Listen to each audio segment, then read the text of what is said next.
प्रकृति के साथ छेड़खानी हम नहीं करते, सरकार करती है।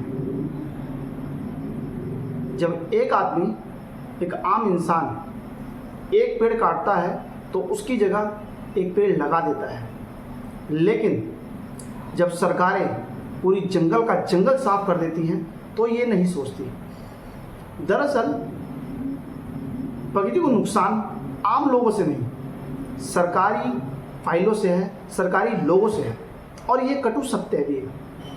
क्योंकि अगर उन्हें सरकारों को अगर कोई सड़क बनानी हो तो वो जितने भी पेड़ हैं सड़क के रास्ते में वो सब अपनी जेसीबी से कटवा देंगे, उखाड़ देंगे, लेकिन उसको संभालेंगे नहीं।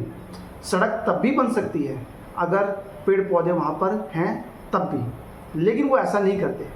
नाली बने तब भी वो सारे के सारे पेड़ पौधे उखाड़ देते हैं। वो जब भी सरकार को ज़रूरत पड़ती है वो पूरा का पूरा जंगल उखाड़ करके पूरा का पूरा फैक्ट्री एरिया लगा सकती है, लेकिन वही सरकार फिर कहती है पेड़ बचाओ, जंगल बचाओ, और नए नए कानून फाइलों में बना देती है। सिर्फ फाइलें ही बनती हैं। सरकार कहती है नदियाँ बचाओ, नदियों को दूषित न करो, लेकिन दूषित भी सबसे ज़्यादा सरकारें ही करती हैं।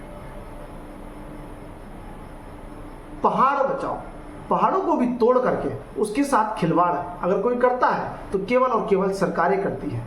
वो बड़े बड़े लोग करते हैं जिन्हें केवल और केवल धन की अभिलाषा होती है। प्रकृति के साथ छेड़छाड़ आम इंसान कभी नहीं करता।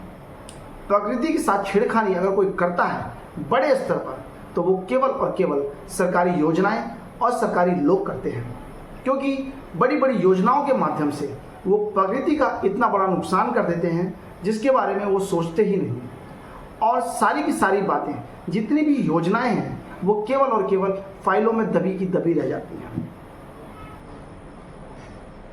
सच्चाई तो ये है कि पर्यावरण बचाते तो हैं, लेकिन फाइलों में जमीनी स्तर पर पर्यावरण को बर्बाद कर देते हैं।